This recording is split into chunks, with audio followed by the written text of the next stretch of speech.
I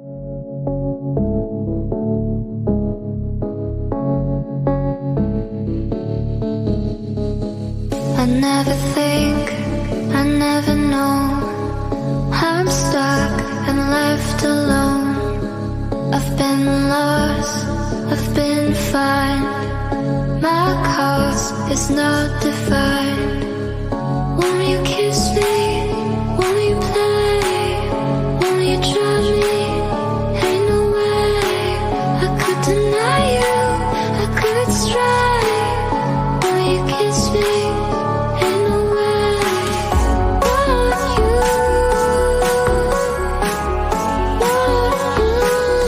come and try me now, so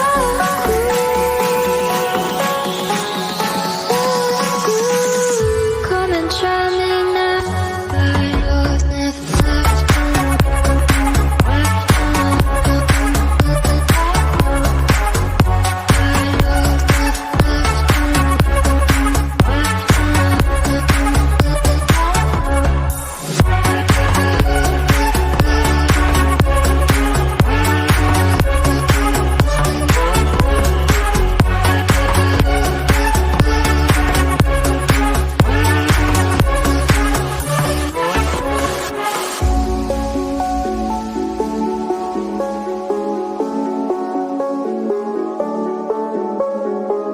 I never think, I never know.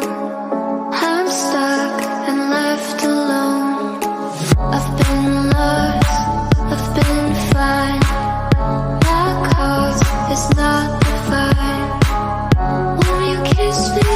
Won't you play? Won't you trust me? Ain't no way I could deny you, I could strive. Will you kiss me? Ain't no way. I was never left alone.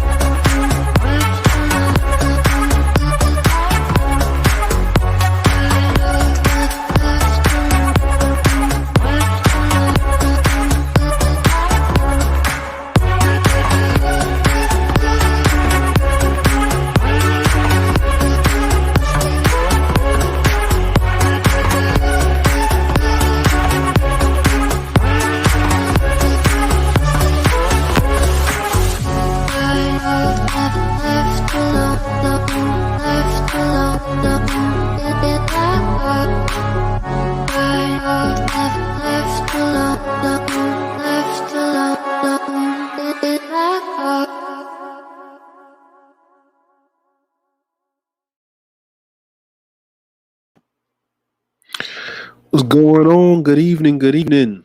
Good evening, good people. How are y'all doing on this pre-Friday's Eve? Boy, it's been a crazy week. In the news, there's been a lot of things going on. A lot of things going on. But before we get the show started, we got some time. I want to know, how has your week been, or what's been going on with y'all in the chat?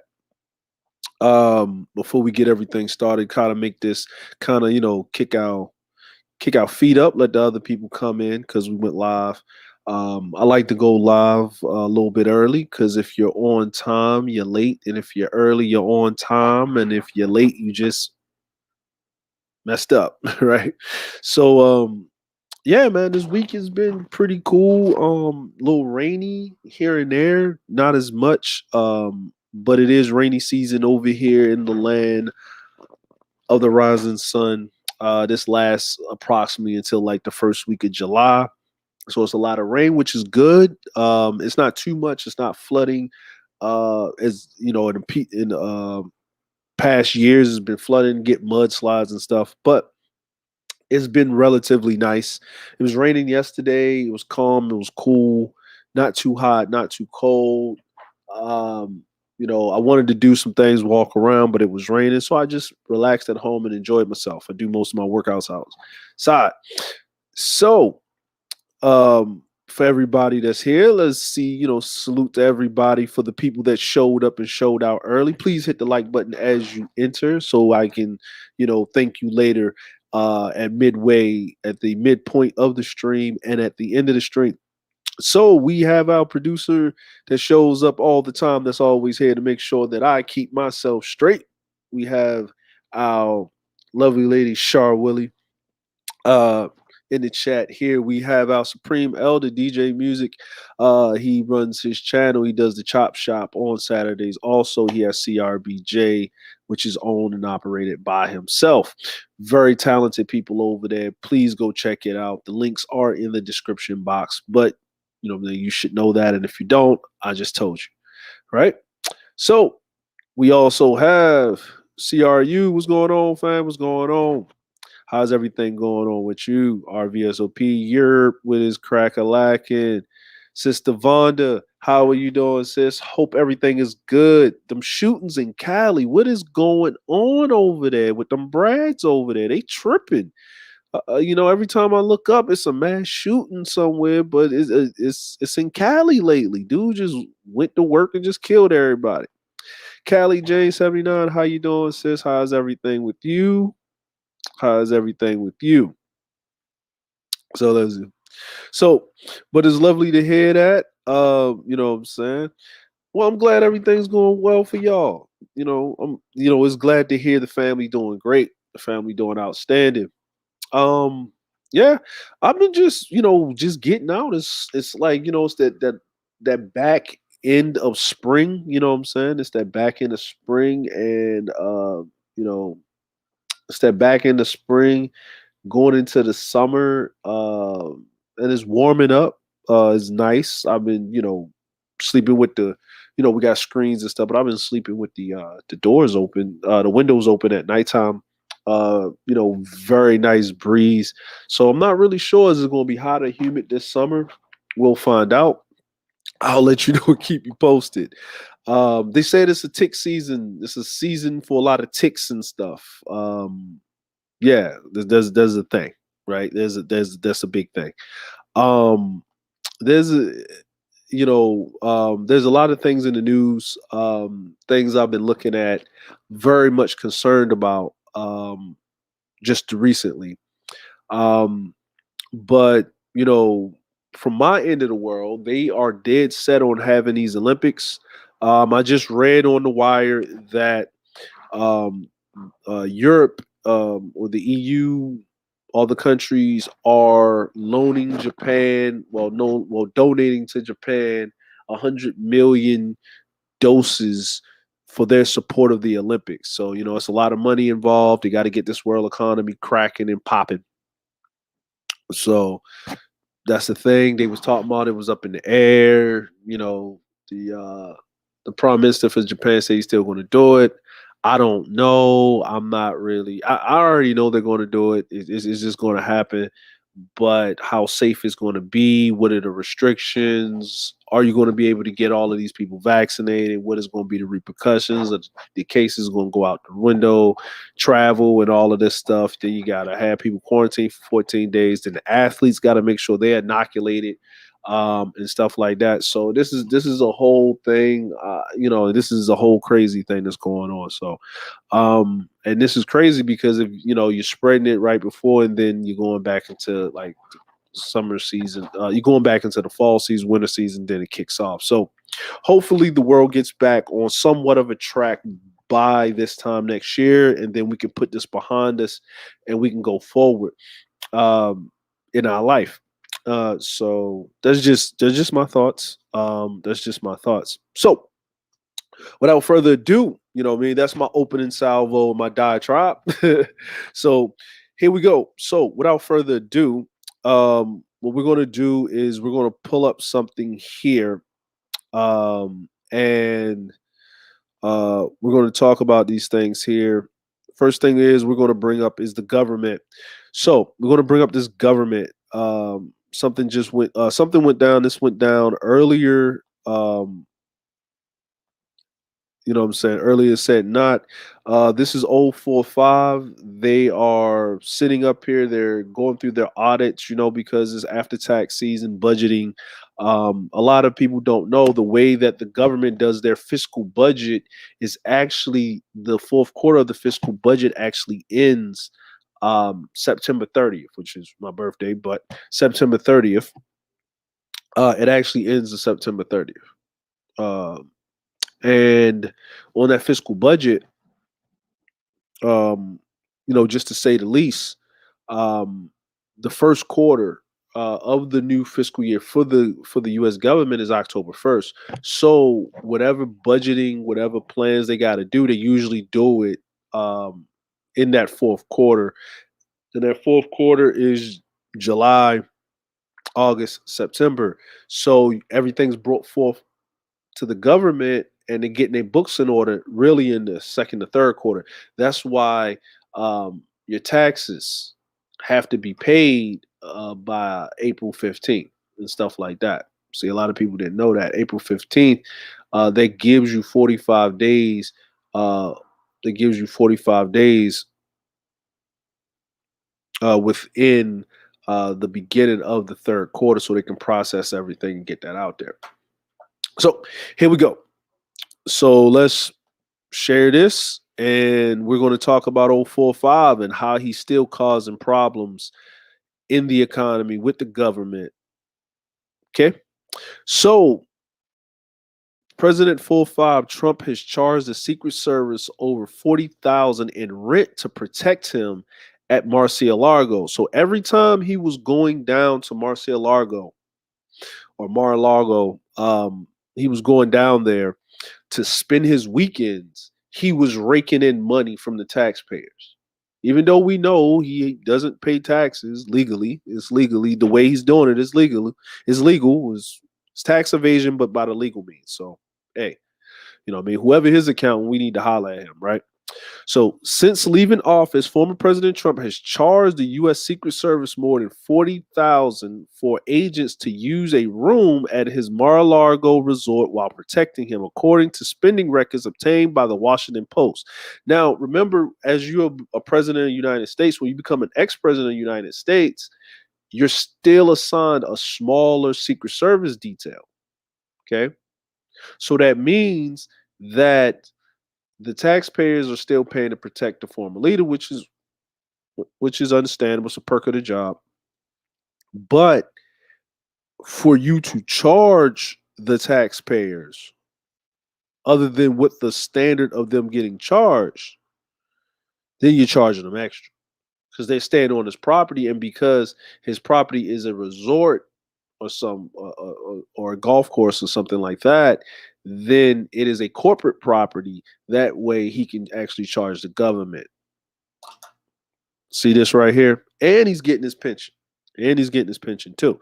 So let me read this. Continue. In a single room charge, which stated on January 20th at $396.15 every night until at least April 30th, it is ultimately paid by taxpayers. It's a continuation of his controversial practice of charging rent to those assigned to protect him. After April 30th, Trump moved to his club in Bedminster, New Jersey for the summer, according to the Post. It's unclear if the charges have continued into May. I'm pretty sure they have. Right? The $396.15 per room rate is the same amount that Trump billed the Secret Service at his Florida resort during his presidency. That's 4 years. This is $396 per night per room for 4 years. And he had a bigger detail. So every time he went down there for the weekend or every time he was off, it was the taxpayers' dollars that were flying him from Marine One to Air Force One to Marine One again, Marine Two or whatever helicopter was down there, and going through there with the motorcade and everything to his residence. The Secret Service has rented fewer rooms in Trump's post-presidency than it did when he visited the Florida resort while in office. Former presidents have Secret Service protection for the rest of their lives, but a president charging Secret Service rent on this scale is unprecedented, according to the Post. So, this is crazy, right? This is ridiculous. This isn't the first time his family has cost the Secret Service money. Oh yeah, that right there. Yeah, that's yeah, I remember that. Neek. Uh, that's when they had to go over to the Obamas to use the bathroom when his didn't let the Secret Service use the bathrooms in their place. Where they were at. Yeah, this is. I'm like, for those conservatives, exactly. He's using the president to enrich himself. He's saying draining the swamp right into his bank account, right? Um, this is ridiculous. I don't know what's how this is gonna be handled. What are they gonna do about it? But at the end of the day, it is what it is, right? But it's costing you the taxpayers dollars when they, what I mean, it's costing you the taxpayers money, and he's doing it legally. That's the thing. Like it's in the bylines. It's legal, right? That doesn't mean it's right. Just because it's legal doesn't mean it's right. But he's doing it.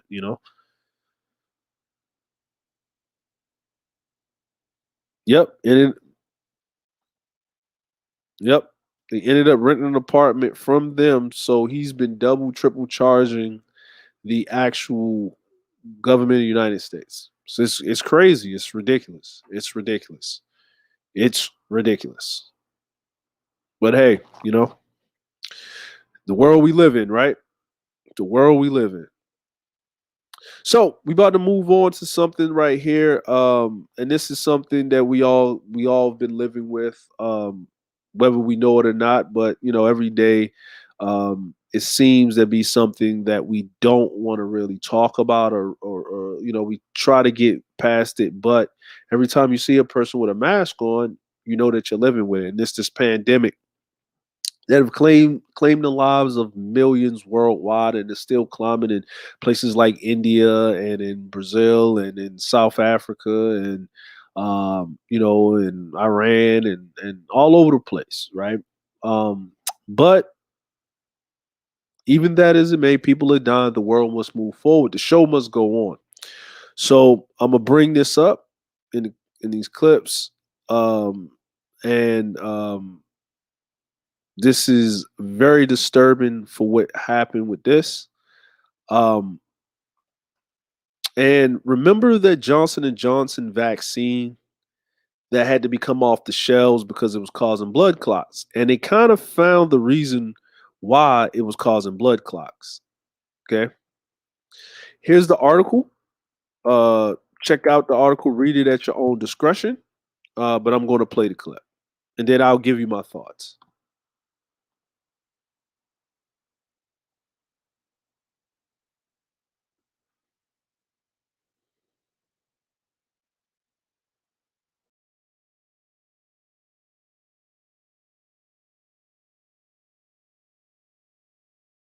So that what was going on.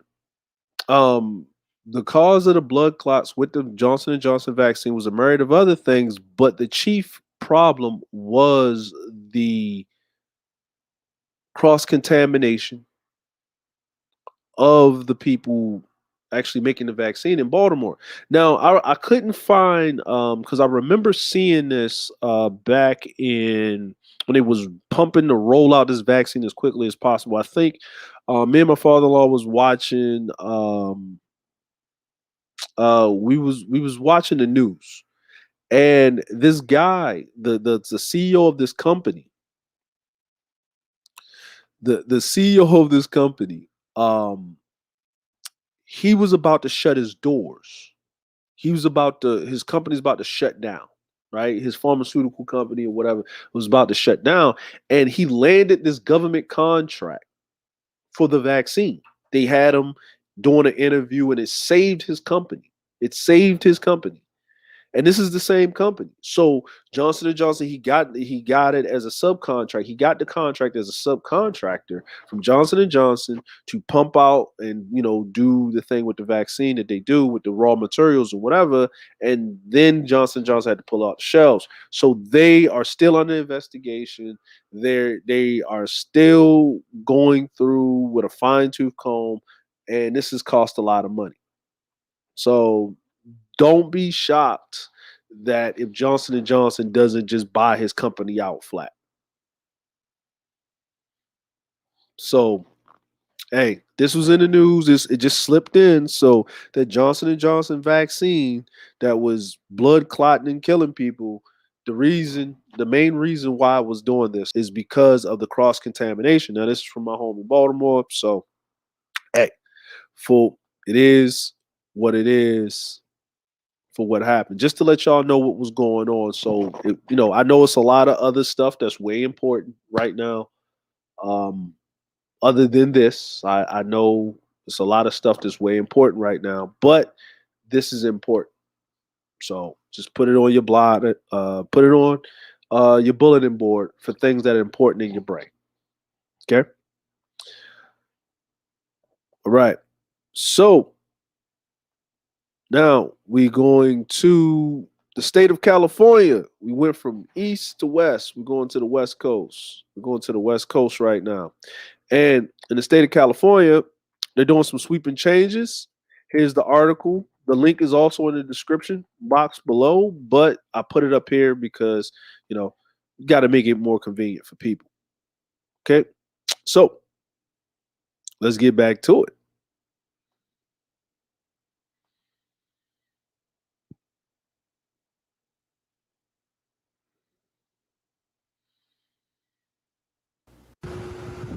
It was the state hit hardest by the deadly winter surge. Now California, the world's fifth largest economy, plans to fully reopen by June 15th, if all goes well.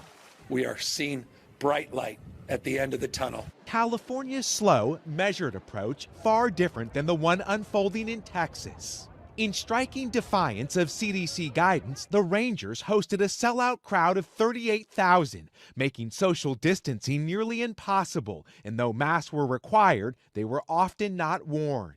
The team holding a moment of silence for COVID victims and healthcare workers, though experts say it's events exactly like this that can jeopardize lives.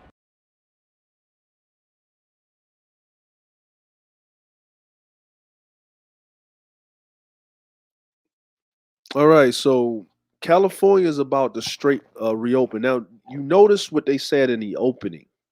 Um, that California is the world's fifth largest economy, right? Now, remember what they're saying here. California is the world's fifth largest economy. Now, what I want you to understand is that California is a state in the United States of America.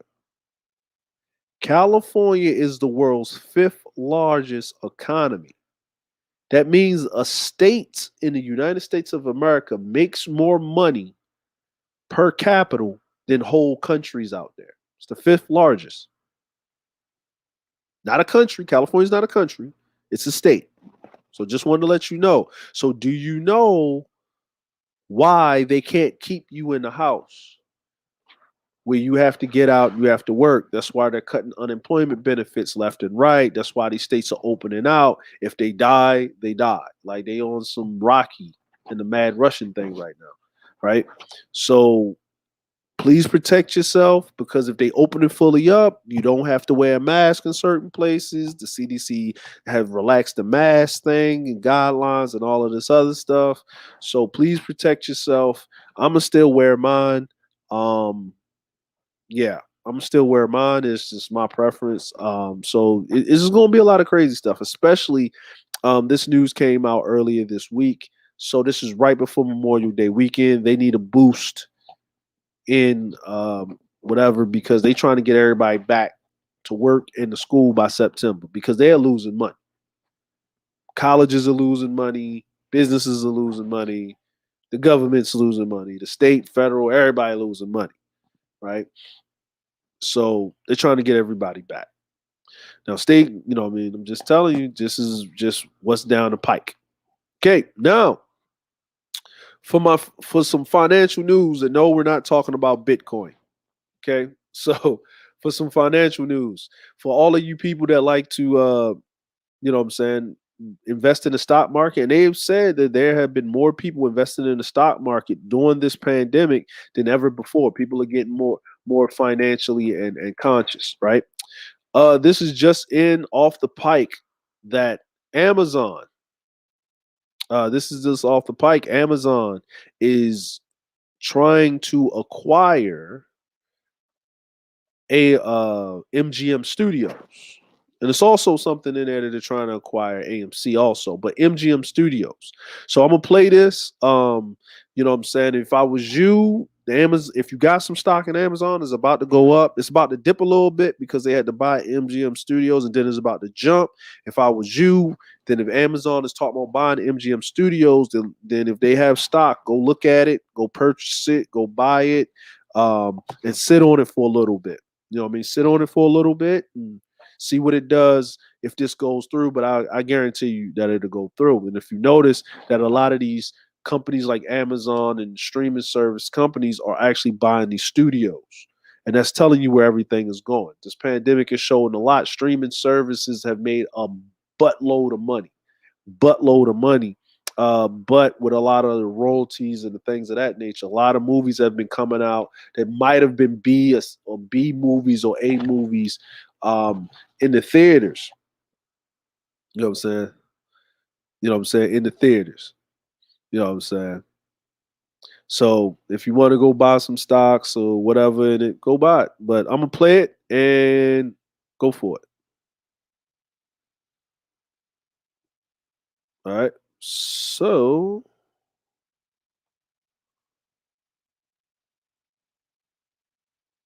here we go. Sue, Amazon and their latest efforts, I guess, in talks to buy a major Hollywood studio, MGM. What more do we know? Well, Yvonne, according to two reports now, one from Information, which is a tech news outlet, and the other from Variety, which is a big Hollywood publication, Amazon is in discussions to acquire the Metro-Goldwyn-Mayer movie studio known as MGM. It's a legendary studio and behind the James Bond series. According to Variety, Amazon is weeks into negotiations to buy the studio for about $9 billion. Neither company, Amazon or MGM, is commenting at this hour. Now, the deal would be Amazon's biggest put yet into entertainment, and the MGM studio is seen as helping bolster Amazon Prime streaming service. We do know that MGM has tried several times in the past to create deals. It was seen as the takeover target. It has a huge inventory of films such as Rocky and The Silence of the Lambs, and had recently discussed shopping itself to several big tech firms. It appears, according to these reports, that it found a big buy. All right. So Amazon is purchasing or in talks. They'll probably do it because they've been in talks for weeks about this. But they've been in talks for weeks to purchase MGM studios for about $9 billion. That's a lot of $9 billion. Whew, that's a lot of money. You know what I'm saying? Amazon's going to buy heaven next. Yeah, I know, right? You know what I'm saying? Joe Osteen, look out, right? You know what I'm saying? But yeah, so hey, look, but you saw that that chart and you saw how it leveled out a little bit. But if MGM is a publicly traded company, I'm not sure. I didn't go check it or did the research on. But if it is, go purchase some stocks, man. You know what I'm saying? Go get some stocks. Sit on them. You know what I'm saying? Just like AMC, just sit on them a little bit, see what's going on. Because if Amazon gets this, then they were already in talks of buying AMC also. They buy AMC, then you already know where this is going. They got a whole movie studio, and then they pretty much got one of the biggest movie theater franchises out there. You see where this is going. Hand over fist, right? Hand over fist. You know what I'm saying? Hand over fist. So what we're looking at is the third wave of the streaming war. So that's what it is. Now we're going to get into education, but it's a little bit social here. If anybody remember the mom, remember the lady from Full House, You know what I mean? She was Uncle Jesse's wife, Rebecca, I think. I used to watch the show when I was a kid. You know what I mean? Friday, TGI Fridays and stuff like that. But I used to watch the show. And but everybody know in the news she paid this guy to get her kids into college. They didn't deserve to get in. You know, she paid extra so they can get a seat at the table. Blase, blase, blah. She just got caught with her hand in the cookie jar. Well, she just recently got out of jail. And the title of this article is "White Privilege at Its Best." She just got out of jail, and she is on probation. So she asked the judge for something, and let's see how it worked out. This is the story right here. This is the article. Go check it out in your earliest convenience. For the people that are watching the replay of the stream, don't worry, I got you. The link is in the description box on the channel.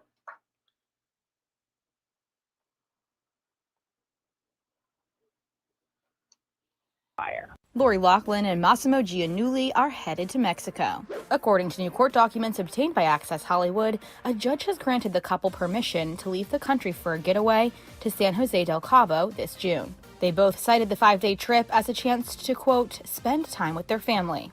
In their request to travel, their probation officer told the court that the pair have been respectful and cooperative in all interactions. As part of Lori's sentence, she was ordered to pay $150,000 and complete 100 hours of community service, which her probation officer has said she finished. Massimo was ordered to pay $250,000, which he has already done. His probation officer said he is, quote, actively working on completing his community service requirements. Lori and Massimo both pleaded guilty to one count of conspiracy to commit mail and wire fraud in 2020. The fashion designer also pleaded guilty to one count of honest services mail and wire fraud. They were accused of paying $500,000 in bribes to get their daughters Olivia Jade and Bella Rose into USC as fake rowing recruits. They completed their prison sentences, with Lori being released from her 2-month sentence in October 2020 and Massimo finishing his 5-month sentence in April 2021. The pair will remain under a 2-year probation period. Now, the thing that I don't understand,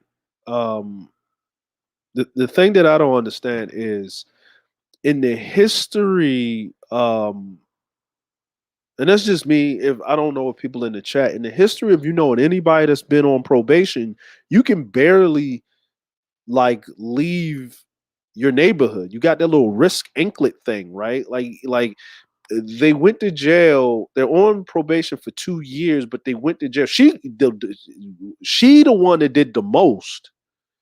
She's the one that did the most, and she got the less time, right? So I remember on Char's channel, Green Gorilla did say that the police are for white women, and he wasn't lying but just to say the least, they going out of the country, and he did not finish his community service. She got a lesser fine than he did, and they're both parents of these children. They're married. She paid less than he did. Why didn't they just pay it together, like in one lump sum? She paid less than he did. He paid more. He didn't finish his community service. She did. Wink, wink. I don't think she did them 100 hours. 100 hours of community service. You doing wire fraud and all types of. Look, man. I'm just saying. Hey, it is what it is, right? You know what I mean?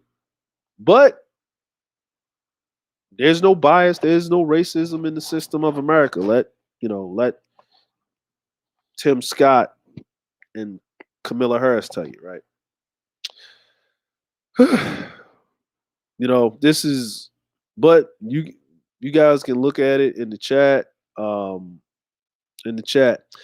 Now, before we get into the meat and potatoes of the stream, we got to pay some bills. We're going to do a commercial break real quick. But I'm gonna pull these comments up here. You know what I'm saying? Hold on, is that I knew a few people that had to quit a good paying job because they had contracts out of state. Exactly. So, hey. So we got to pay some bills. I'm gonna bring this commercial break up here. We got to promote the other channels because this is what we do. We promote people. We promote other channels and so forth. That's a part of the community that we build in about having solutions, talking about a problem, coming up with a viable solution, um, and we may attack the problem at different points, but we all have a conversation about it. We try to have a logical, entertaining conversation, and we let you decide as the audience. And we're trying to bring some prestige back to the sector of our community on this sector, these medium platforms on in this space or in the space in which we create. So please support these other platforms, these other channels, these other content creators. Yeah, please support these other channels and these other content creators. So without further ado, let's get on with it, right? Let's get on with it. Hi, this is Char Willie from the JustaskChar Advice channel on YouTube. Join me every Friday night at 9:30 p.m. Central Standard Time for an open panel discussion. You'll find myself, Classic Ruby, and others giving our honest opinion, giving several examples, and problem solving. If you have an email for advice, you can send it to justaskchar@gmail.com. Hope to see you soon. Peace. Join Char Willie and Classic Ruby for their radio show, Keep the Beat. They broadcast every Wednesday night at 9:30 p.m. Eastern Standard Time on CRBJ, Classic R&B Jams. There are discussions of the songs, and that can take you back down memory lane. If you missed the live broadcast, no worries. Replays are uploaded on Mixcloud. So, follow JustaskChar Advice channel on Mixcloud, and you will receive the notification when these broadcasts are uploaded.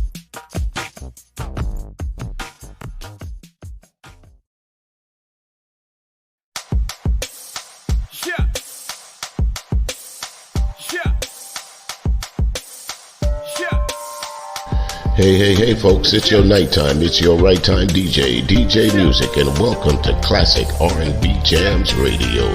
24 hours a day, 7 days a week, playing all the hits from the decades, the 60s, the 70s, the 80s, the 90s, and the 2000s.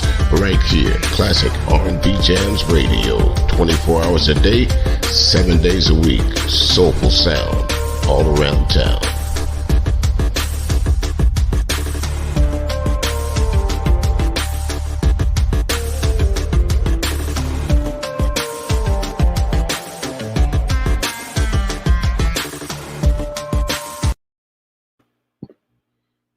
All right, so that's Classic R&B Jams, CRBJ for short. This is the link right here. If you want to jump in there, jump in the chat, and it's directly to the chat where we'll be talking in the classroom, in the chat room. I'm sorry. Now, the other thing is, now we have On the Beat. On the Beat is actually before Keep the Beat. On the Beat starts on Wednesday from 7:30 p.m. Eastern Standard Time to 9:30 p.m. Eastern Standard Time. And our Supreme Elder JustaskChar is the host with his co-host, our lovely producer, JustaskChar, from the JustaskChar Advice channel. So that's Wednesday, and then keep the dial there for Keep the Beat from 9:30 p.m. to 11 p.m. Eastern Standard Time with the host of JustaskChar and her co-host, the lovely Classic Ruby, right? So, and they play the music and they tell you why they were, inspired by this music. It's wonderful. It's fun. It's petty. It's great. It's a wonderful experience. So please go over to CRBJ and check that out. Link is in the description box below. Okay. Then on Friday, you have my show on Thursday. If you're already here, Thursday, So, but on Friday is JustaskChar Advice channel. The JustaskChar Advice channel where they discuss a myriad of topics and things of that nature. Char gets a letter in, or she pulls a particular subject, and then she'll give us the panelists with her lovely co-host, Classic Ruby, and our lovely sister Vonna. She always there to clutch them pearls and give her views on these things. And then sometimes we'll join in, me and Sharja and other people, and you're free to join in. It's an open panel. It's 2 hours and a half long. Make sure you show up. Make sure you're there on time, because the producer does not play about 2 hours and 30 minutes. Now, there is article reactions on Saturday on JustaskChar Advice channel with a lovely co-host, Classic Ruby, where they pull articles from the news, give you their reactions to those articles, and talk about them while we twerk in the chat room, right? And on your Sunday, if you want to relax, chill, if you want to relax and chill, it's actually from 7 to 11 Eastern Standard Time, but it's 6 to 10 p.m. Central Standard Time. Blue Lights in the Basement House Party on CRBJ Classic R&B Jams. So check those out. The link is in the description. Enjoy yourself. And now we shall get back to our regularly scheduled programming.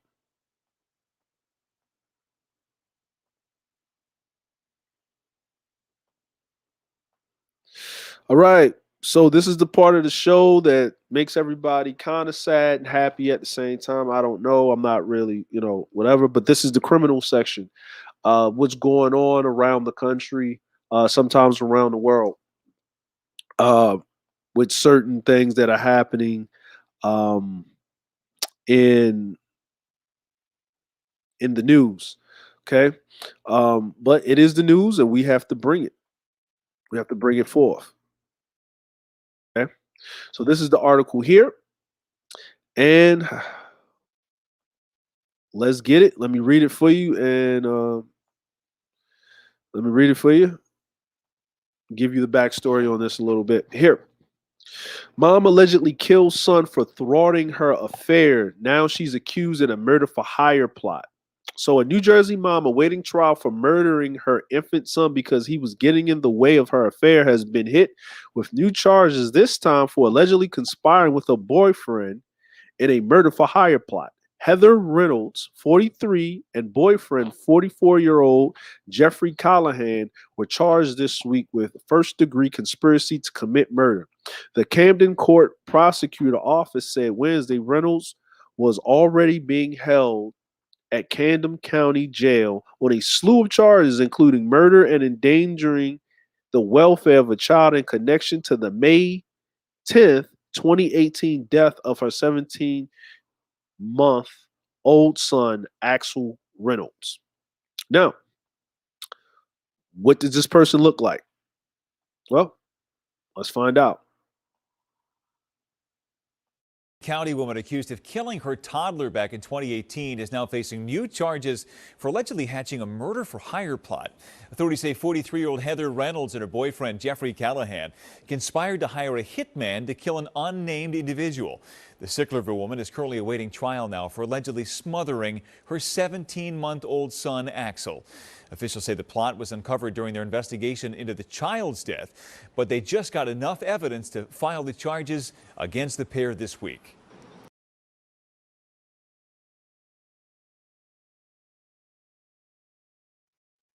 I want to know who this unnamed individual was, because they won't say who this individual was. They won't tell you who this individual was. I think that might have been, because if she was having an affair, it might have been her husband, right? They probably kill a kid, murder the husband, make it maybe look like it was a murder-suicide thing or something. I think it was a whole thing that they were doing, right? They were trying to, who was they trying to murder? I don't know. But hey, we don't know. They won't tell us, right? So, hey, I'm just saying, this is sickening. Doing something to a child like that, can't say, right? This is really bad. This is really sickening. I'm like, I don't understand. Like, I'm just trying to comprehend. I'm really trying to comprehend why would you do that to your own child? Like, I'm a father, but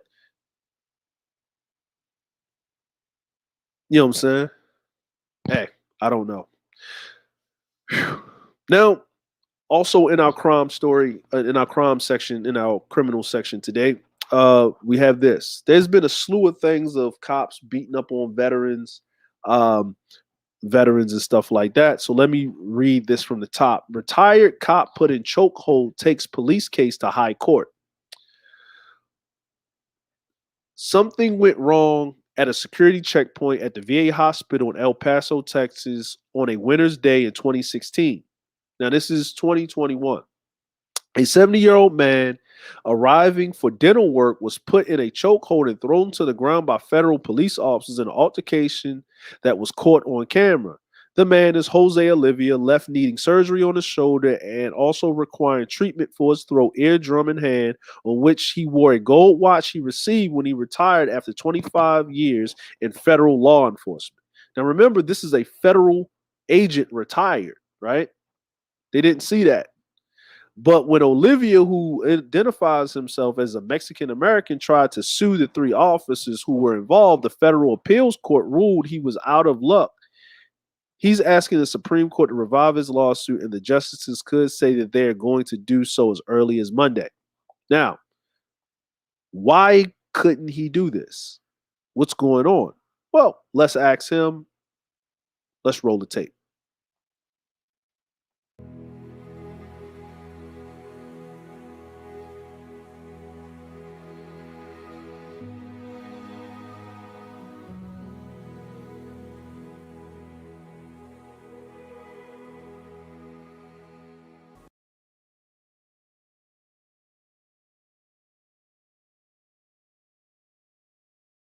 Was. Jose explained that it was in the bin. One of those guards, he said, "Show me your ID." And I responded to him, "My ID is in the bin." He didn't like that answer. He asked me again, "Show me your ID." And my response to him was, "It's in the bin," with my left index finger pointing to the bin. Well, that did it. He was reaching to the back of his duty belt. He went to his handcuff pouch and he pulled them out. I just had the worst feeling in my throat that something bad was about to happen. The VA police officer then came around the security checkpoint and pointed for Jose to go through the metal detector. As soon as I crossed the metal detector, the big guy pulled my arm as high as he could, and I heard a pop on my shoulder. Then he pulled my arm from the top to the back of the small of my back, and I heard another pop from the left shoulder, and they blew my eardrum. Semi picked me up and put the handcuffs on me, dragged me to an office. The whole shoulder area, including the rotator cuff, was shot. Within a week, I was under the operating table. They cut about a 2-inch incision from about here to almost the top of the bone joint. If your constitutional rights are violated by a federal worker, the only avenue for accountability is through a doctrine called Bivens. Bivens against 6 unknown agents. Bivens refers to a U.S. Supreme Court case. I'm going to pause it right here and I'm going to speak a little bit. And the reason why I'm going to speak a little bit is this is information that we all need to know and we all need to understand. With this qualified immunity thing. And because everybody was so busy worrying about things that didn't matter, the 25th of May was the 1-year anniversary of George Floyd's death. And the bill that went forth for the police bill got held up in Congress because of qualified immunity. Now, the Stop the Asian Hate bill went through without a hitch, right? So the qualified immunity for police is hard enough. The qualified immunity for federal agents is extra hard. And then he used to be a prior federal agent and he's retired and he's a veteran on top of that. Stack it. So what I'm basically saying is that George Floyd family went to the White House and got nothing but promises. And this was a couple of days ago. This happened to this man, even though he may not be black, but once again, the police brutality for minorities is ridiculous. Even though he was walking in a VA hospital with an ID, because you can only go in there if you're, if you're a veteran, one, right? And then he's a federal agent. He's a double veteran, right? Because he's a veteran of the federal thing. And so you got to go through a special thing. And this was 1999 that this Bivens thing happened because they couldn't even be prosecuted then. So this man had to wait about 5 years for the Supreme Court. So he had to take it all the way up to the Supreme Court for them to hear it because he was out of luck. Now, I'm going to let this man continue to, I'm going to let the video continue to play. But what I wanted to basically clue in on is that when I look around in the space that's full with black people, and not everybody's qualified to speak on such topic, but sometimes it's good enough that you just bring awareness to it. We spend more time bringing awareness to the dynamic between men and women, between who's sleeping into someone's bed, 24-hour streams arguing, or about a beef about somebody else, but we're still treated like second-class citizens and enemies of the state of a country in which we built. Just let that sink in, and I'll let this continue to play. Please take the information how you see fit. Decided in 1971. In that case, Webster brought direct claims under the Fourth Amendment of the U.S. Constitution against the agents, and the U.S. Supreme Court allowed those claims to go forward.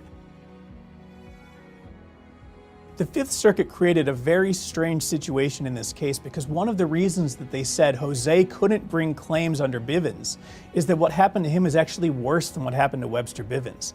The court said because Jose was choke-slammed to the floor in a VA hospital instead of just being handcuffed in front of his family in his apartment, that this is a new case and therefore Jose can't bring claims against these federal police. IJ is standing with Jose Oliva in this case to ensure vaccine. There is a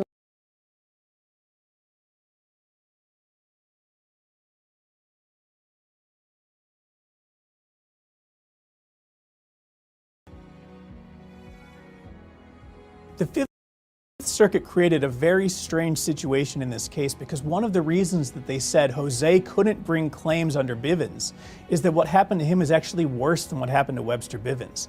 The court said because Jose was choke-slammed to the floor in a VA hospital instead of just being handcuffed in front of his family in his apartment, that this is a new case and therefore Jose can't bring claims against these federal police. IJ is standing with Jose Oliva in this case to ensure that regardless of where, when, or who violates your Fourth Amendment rights, you can go to court and do something about it. Jose's case is the most recent case in IJ's Project on Immunity and Accountability, which is aimed at getting rid of all the special protections that shield government officials, state, local, and federal, from accountability when they violate individual rights.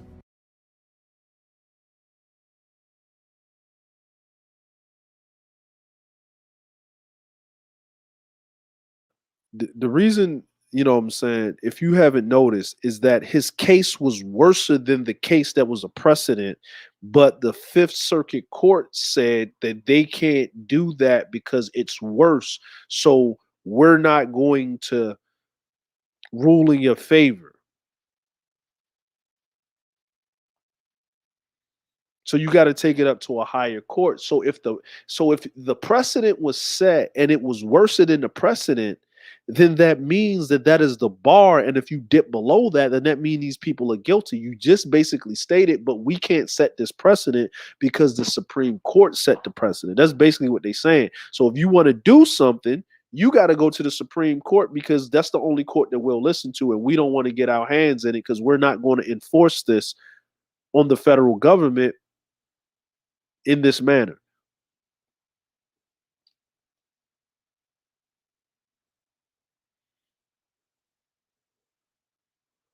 This police immunity thing is a ridiculous problem because even military members don't have that type of immunity.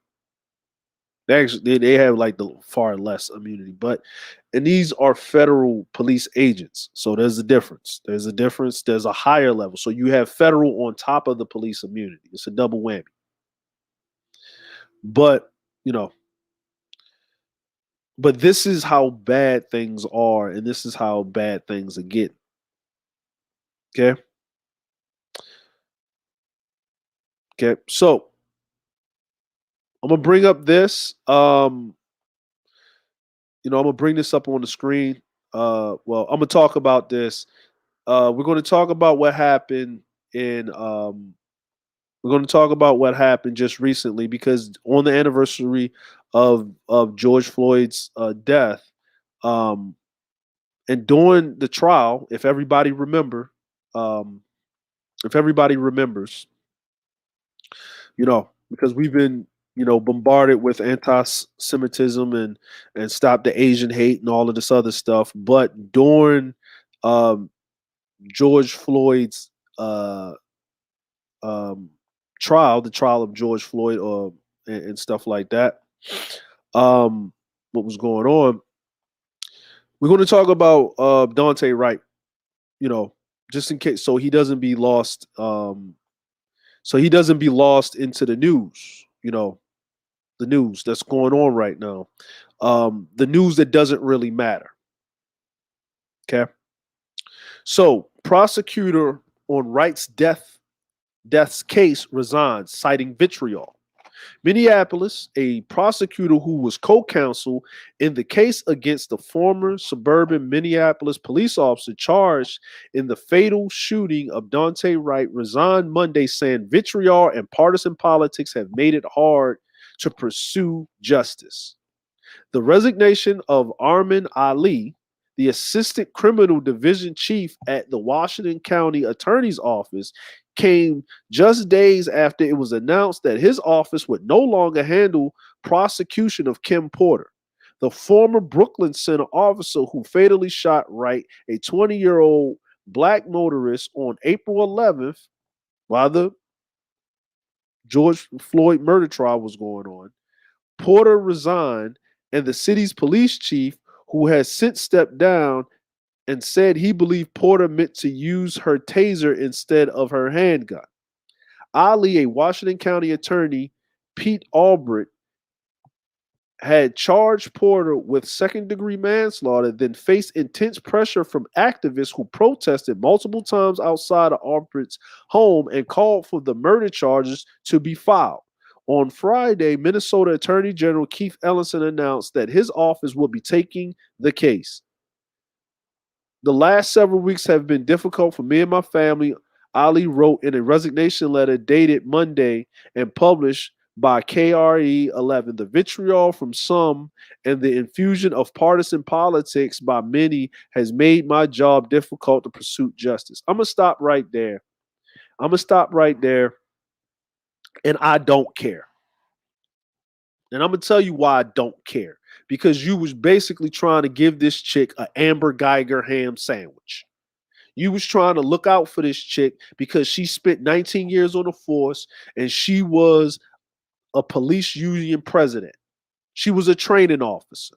There's no excuse. How can you train people on the use of force when you made a rookie violating mistake? That is just ridiculous, and that's just asinine. And his name is Ali. So you already know how he's buttering his bread. Everybody like to be running on but soon as someone discriminated, what type of affirmative action did he use to get into that position?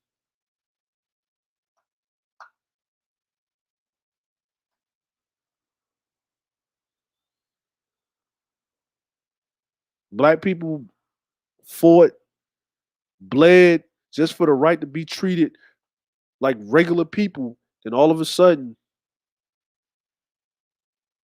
justice is justice. Do the justice straight down the middle, but we all saw the tape. We all saw it. It's not what she meant to do, is what she did. And they wasn't supposed to be pulling people over because it was an ordinance over traffic violations. Hey, it is what it is. And you can read the bench warrant. It tells you what the warrant is about. It's not like you don't know. The police have all these codes and they don't know what the bench warrant is about. But hey, this happened and I'm glad they gone because I saw that the prosecutor that did the George Floyd murder trial was taken over. Now, this person says that because you're taking it out of my jurisdiction in my office, this is what's going on. Cerulean says he resigned because of conflict of interest. He was scared of the union to prosecute an officer of 26 years. He was being threatened by the union, so he stepped down. Thank you. He couldn't do his job, so he ran. Well, if you can't do your job, then step out of the way and let somebody else that's going to do the job.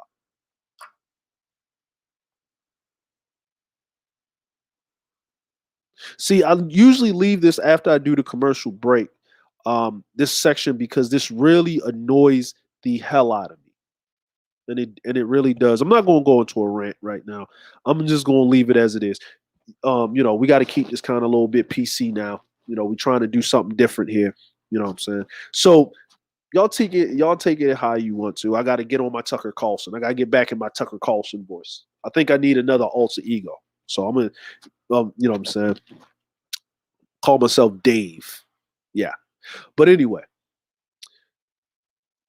the article for this, and this article was dated May 25th, the anniversary of George Floyd's death.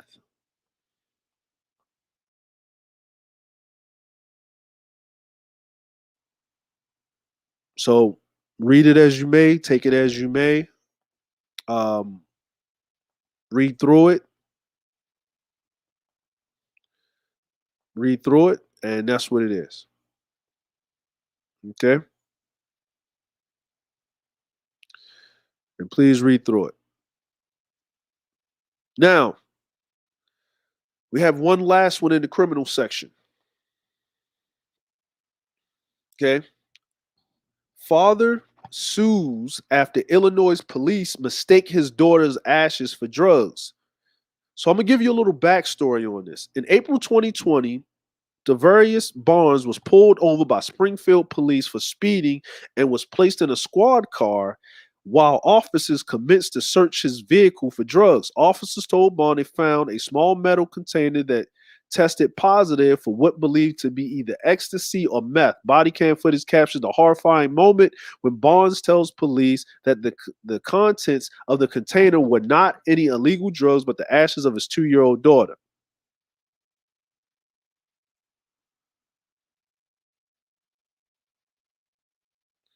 Okay. So Barnes' 2-year-old daughter, Tanaja Barnes, was tragically murdered by neglect in 2019. Her mother, Tawanda Davis, and her mother's boyfriend, Anthony Myers, were both convicted for murder charges in 2020. Davis was sentenced to 20 years in prison, and Myers was sentenced to 30 years in prison. Okay? So I'm going to show y'all what actually happened.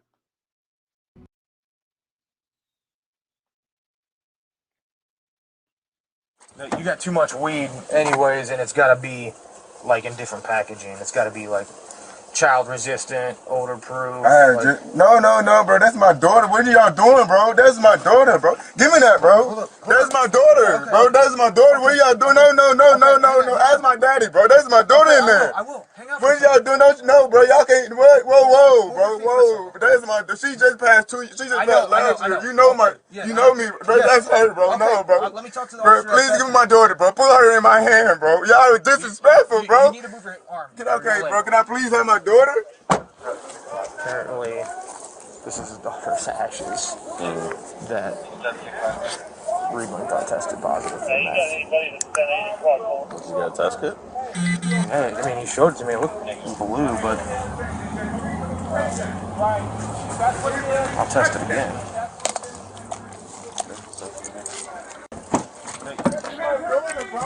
Bro, give me my daughter, bro. That's no is very important to me, bro. Give me my daughter, bro. Please, bro. Please, bro. Give me my daughter, please, bro. Bro, please, bro. That is something very important to me, bro. Please, bro. He says it's an urn with his daughter and dead daughters. What is it? We didn't show the test positive. But it didn't. It looked like possibly Molly. Like it's brown. Like it does.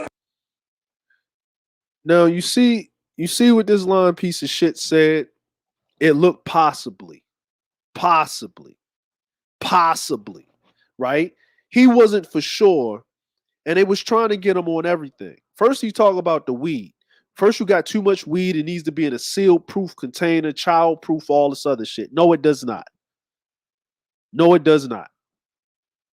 Right?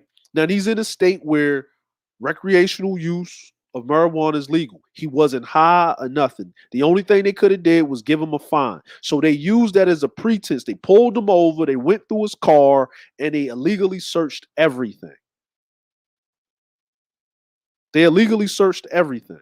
But we're going to continue because this happened, and this story broke on the 23rd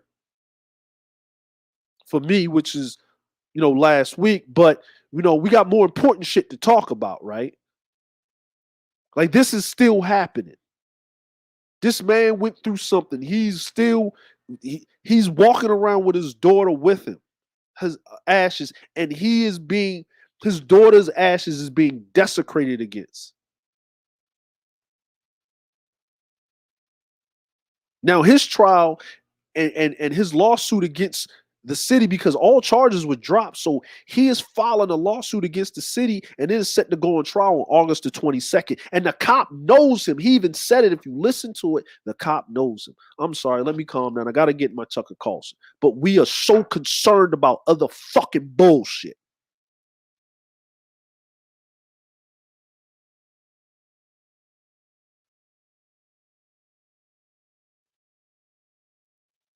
So I'm only going to talk to the 1/3 of y'all that actually care.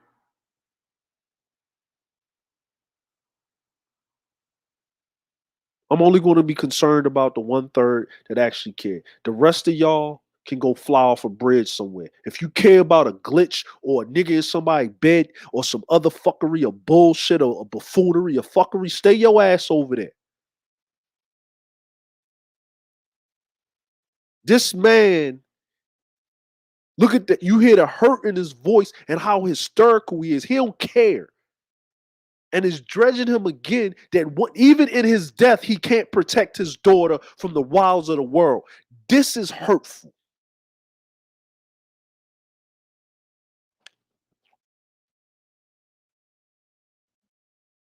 Let me stop. I'm gonna just play the rest of this. Y'all make whatever decisions that y'all want to make past this. I'm like, y'all are free to do so. It's the land of the free. You can be free to be sheep and to be deterred and to be in a situation where you can be distracted. Every time you get a little semblance of a little piece of victory, you get complacent and you lose your damn minds. Your conscious minds. You lose your goddamn conscious minds. But I'll speak to the 1/3.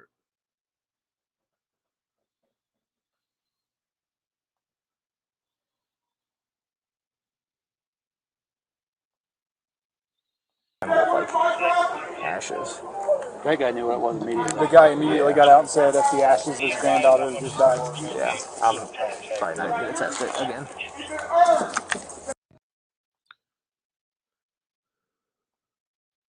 And you see how they was laughing. And he said, well, the guy got out and said it was the ashes of his granddaughter already. Now, there was a part two because this thing was pretty long. They was weighing the weed. He was weighing it and doing all this extra stuff, right? And he had to throw it all out because this was egregious. This was ridiculous, right? And I'm going to sue him into the ground. I saw this thing about Benjamin Crump saying he's going to make it financially a problem for you to unlawfully kill or lock up black people. That's going to be his mission. And that's what we got to do, because the laws are only changed when you start messing with the money. This is sad. This is ridiculous. And it shouldn't be tolerated by any stretch of the imagination. This is ridiculous. This is ridiculous. This is ridiculous. Cerulean says this is heartbreaking, man. The way he lost his daughter, he keeps her ashes on him. He tries to kill his depression by smoking weed. And even though it's legal in that state, he's targeted. Exactly. Exactly. And the cop knew him. He said, "You know me, man." So they know each other. The cop knew who he was when he pulled him over. He knew what he was doing. He was targeting, looking for anything he can. I tested it for meth. You going right to the meth thing? Wow. The dude got weed on him, minding his business. It's ridiculous, right? Driving with your daughter's ashes while black. Add that to the list of other stuff. While black, this is what will happen to you. Driving with your daughter's ashes while black. That's the next one.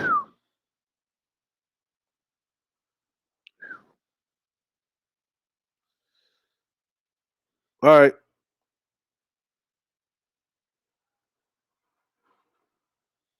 All right, now we're going to get into some social stuff.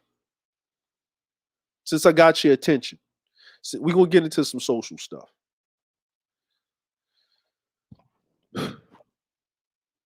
Okay. We're going to get into some social stuff.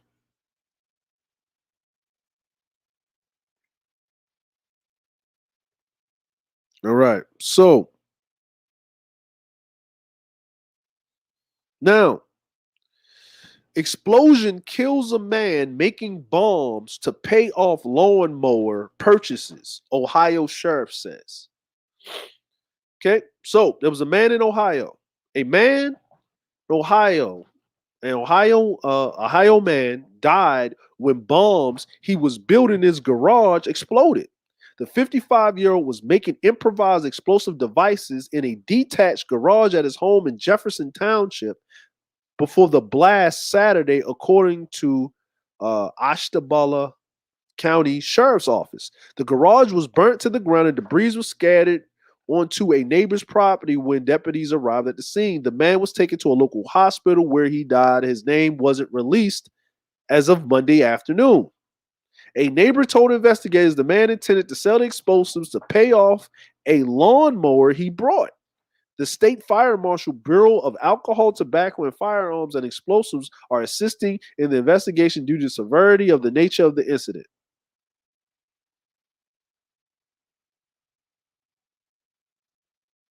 Right? Now, I want y'all to see this, so we're going to bring it up. See what y'all got to say.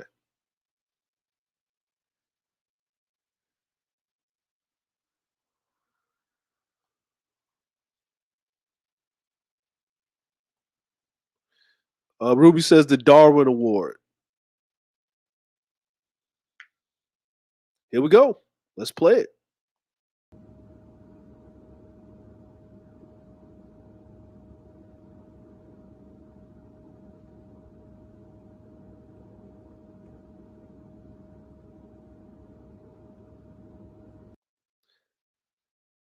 Now, there was no sound with that.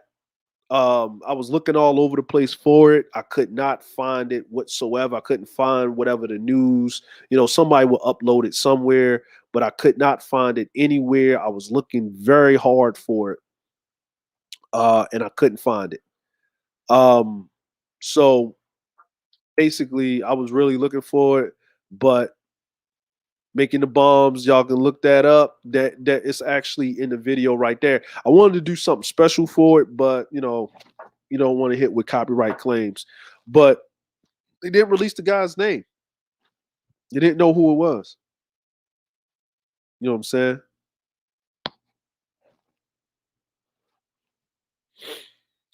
You know what I'm saying? So what's going on? That's like this dude was making bombs, but to pay off a lawnmower. Like you could have sold something on eBay. You could have did with that whatever you know. You was making bombs. You was who was you making bombs for? Who was you selling them to? Why haven't they released your names? The ATF has to get involved. Very strange indeed. Very strange indeed. Very strange indeed. So we got something else on social. Um, we have something else on social. Now, remember last week how there was a Tesla driver, right? I don't know what's going on with these Tesla people, right? But last week there was a YouTube guy or YouTuber guy or whatever, worked for Tesla or something like that or whatever. And he was driving his Tesla home while it was driving him, right? Well, there's been another Tesla problem. Okay. So I'm going to play it and let's see where it takes us. Just before 8 a.m. Sunday, Sheriff's Deputy David Gomez got the call to be on the lookout for a Tesla driver asleep at the wheel. He pulls up right next to the car at 82 miles an hour. I then looked over and I noticed that his head was turned away from me and looking down. You were in disbelief that this guy was sleeping. Exactly. With lights and sirens blaring, 2 miles later, the driver finally pulls over. He's awake now. We're pulling over to the right lane. How we doing, sir? The reason I'm stopping you is I followed you for about 2 miles and you were sleeping. You were totally like this in the car. Why would we drive like that? I was okay. No, you were sleeping. I was a little bit tired. No, you were sleeping. Hold on, wait a minute. Hold on. You see how nice they pulled this man over?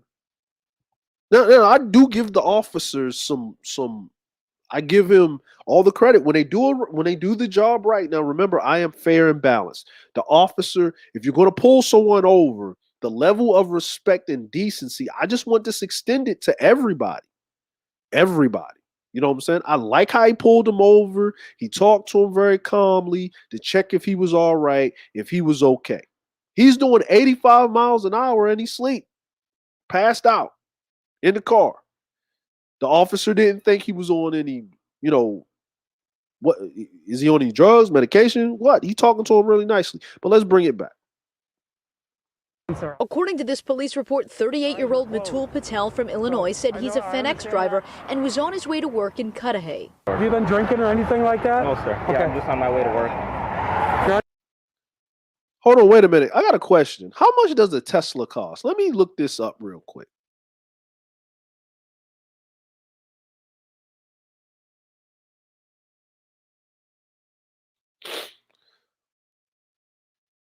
Okay, so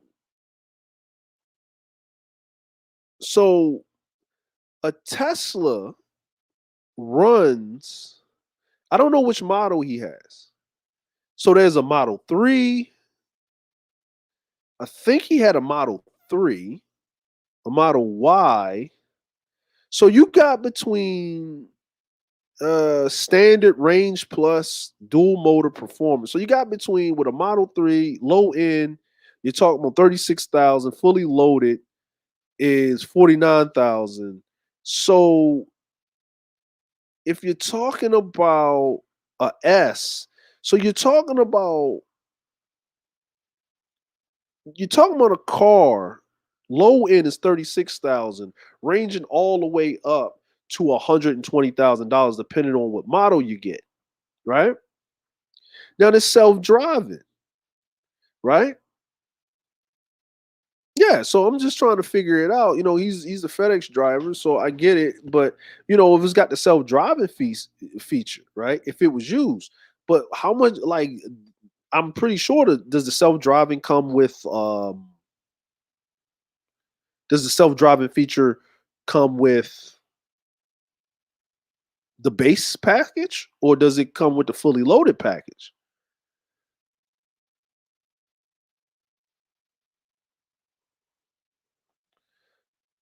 You know what I'm saying? But I'm gonna bring it back. Let's talk to him again. On your way to work and you're sleeping? Yeah, I'm just on my way. I'm not sleeping, but I'm, like I said, I was just tired. Body camera captured the display screen showing the vehicle was on autopilot. No, I understand you have autopilot, but if something was to happen, you're not able to make that conscious decision to stop in a hurry. In fact, Tesla mandates when using autopilot, the driver must keep their hands on the steering wheel. Were you sleeping in this car? I was not sleeping. Believe it or not, deputies say this is not the first time this driver's been accused of sleeping at the wheel in his Tesla. I looked at the history, and this vehicle with this registration was attempted to be pulled over 2 different times in February and in August. Both of them were reported the driver appeared to be head down sleeping. This deputy hopes 3rd time's the charm and that the driver has learned his lesson before someone gets hurt. In Kenosha County, Hillary Mintz, WISN 12 News.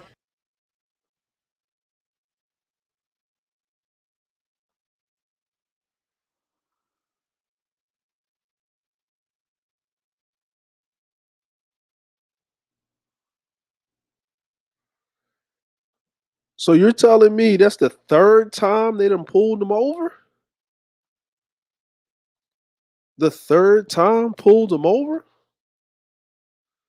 The 3rd time, not the 1st, not the 2nd, but the 3rd time. He got caught sleeping, pulled over.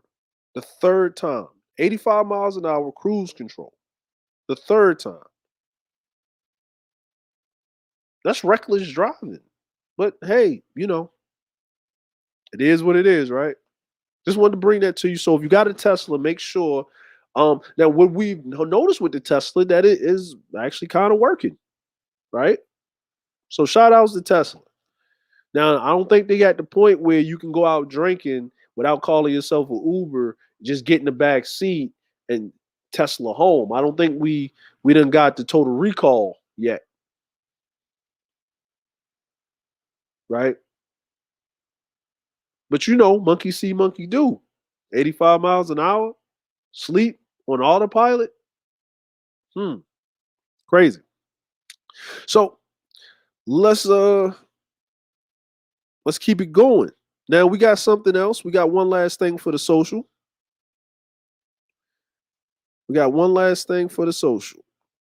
Okay. Y'all gonna get a kick out of this.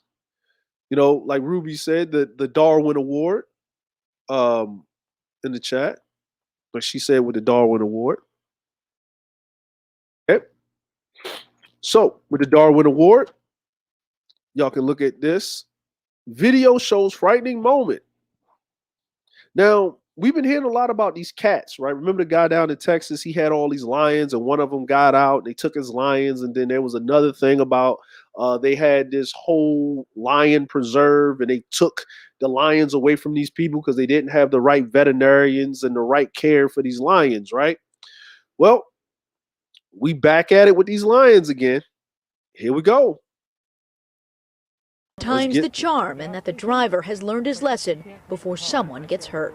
In Kenosha County, Hillary Mintz, WISN 12 News.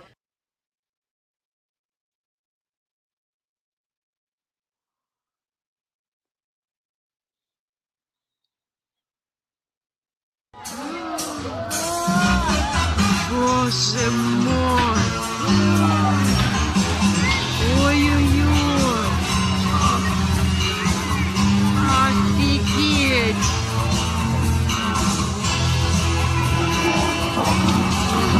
Ой! О, боже мой! Вы видели?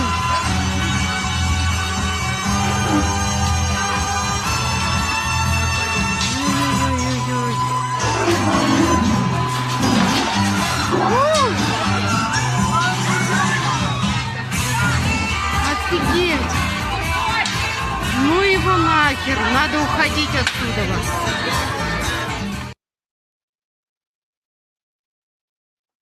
I just wanted to show y'all that you notice how those people didn't get up and leave. They just watched him as he got his ass kicked in that cage.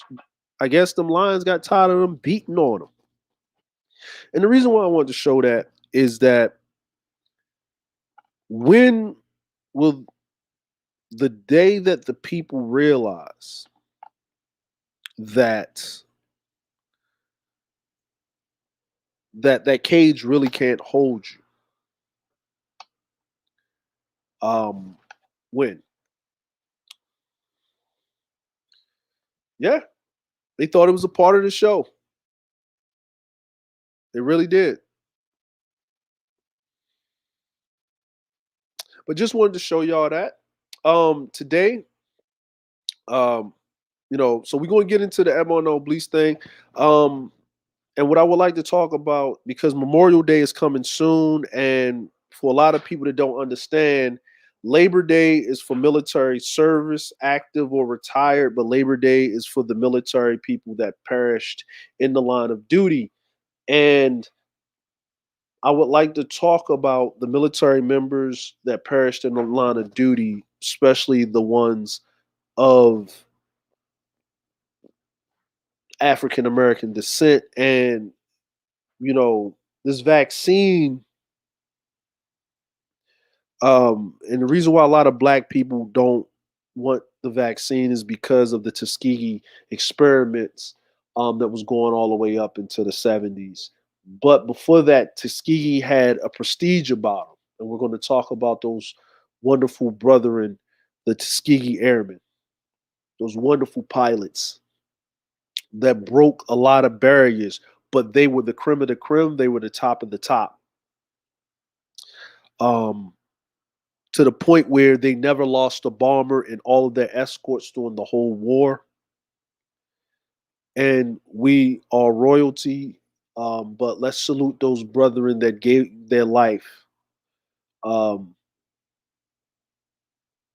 on this Labor Day, while you're barbecuing, enjoying your time with your families, please remember those men and women, those melanated men and women that gave their life for the little bit of freedoms that we may have. We still have a long way to go, but salute to them. Salute to the black nobility, Abon Oblis. Like to just give that little shout out because a lot of people are going to forget. It's going to get stuck in the mud because we're focusing on other things and we're easily distracted. But not the people over here. Not the people over here. So this ends the 1/3 show, May 27th, 28th. It's the 28th for me. It's the 27th for you. I appreciate every last one of you coming by, showing your support. I would like to ask the people in the comment section, how many likes did we get on this stream? How many likes did we get on this stream? So we can have our fun as we usually do, because I have to give it up. For the people and for you in the comment sections and stuff like that, salute to and thank you to my mods and everybody that's watching in the clouds. But we got to give you some thanks. We have 13. Appreciate you for liking the stream, coming through, showing your support, giving me your ear, letting me go off on a little bit of a rampage. But here we go. Turner! Turner! Turner! Turner! Turner! Turner! Turner! Turner! Turner! Turner! Turner! Turner! Turner! Turner! Turner! Turner! And I appreciate every last one of you for stopping by. Salute to the regime. Oh, 14. Okay. Hold on. Let me bring it back. Let me bring it back. Turner! Turner! Turner! Turner! And we like to thank you very much. Salute to everybody. Salute to our esteemed Cerulean for showing up in the chat. Simply Neek, you're our wonderful producer, Char Willie over there in the chat also. And we like to say thank you to everybody. And no one's going to beg you to be great, but we will hold you accountable. Salute to the nation. Salute to the black nobility, Abon Oblis. Salute to everybody else also for watching. You're welcome to come over here, type and twerk in the chat room as you see fit, but please be respectable. Thank you, everyone. And as you leave and roll out, here's a song for you.